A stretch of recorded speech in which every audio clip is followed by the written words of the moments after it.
Hello বন্ধুরা, welcome to trolley Bangla আড্ডা। বন্ধুরা, অসুর বিনাশে শিবরাত্রিতে গীতা রুদ্ররূপ প্রকাশ্যে নতুন প্রোমো কি দেখানো হয়েছে সেই প্রোমোতে সবাই বলবো এই ভিডিওতে। তাহলে বন্ধুরা, ভিডিও শুরু করার আগে সবাইকে বলছি এরকম এক্সক্লুসিভ নিউজ ভিডিওর জন্য টলি বাংলা আড্ডা চ্যানেলকে সাবস্ক্রাইব করে পাশে থাকা বেল আইকনটি প্রেস করে রাখো। তো চলো বন্ধুরা, চ্যানেলের সম্পূর্ণ বিস্তারিত কি দেখানো হয়েছে নতুন প্রোমোতে। বন্ধুরা, কোর্টে আমার মুখ তোলার কোর্টের বাইরে হাত, মার কাটারি সংলাপ আর টান টান গল্পে ভর করে সাফল্যের সঙ্গে 1 বছর পার করলো গীতা এলএলবি পরিবার।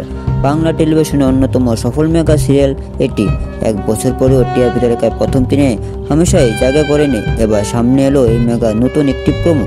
সেই প্রোমো ভিডিওতে দেখা যায় শিবরাত্রির দিন গীতা ও মেহেক শিব মন্দিরের শিবলিঙ্গের উপর জল ঢালছে, আর সেই সময় সেখানে কৃপান এসে মেহেকের দিকে বন্দুক তাক করে, আর গীতা আন্দাজ পেয়ে যায়।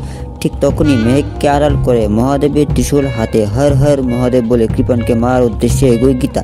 এখানেই শেষ হয় প্রোমো। তোর বন্ধুরা, কৃপান কি নিজের বড় উদ্দেশ্যে সফল হতে পারবে, নাকি গীতার হাতে পাপের বিনাশ হবে? কি মনে হয় তোমাদের? অবশ্যই কমেন্টে জানাও। ভিডিওটি ভালো লাগলে লাইক করে চ্যানেলকে সাবস্ক্রাইব করে পাশে থাকা বেল আইকনটি প্রেস করে রাখো। তো চলো বন্ধুরা, আজকের ভিডিওটি এখন শেষ করলাম। আবার নিয়ে আসবে এরকম এক্সক্লুসিভ নিউজ ভিডিও শুনতে টলি বাংলা আড্ডা চ্যানেলে। ধন্যবাদ।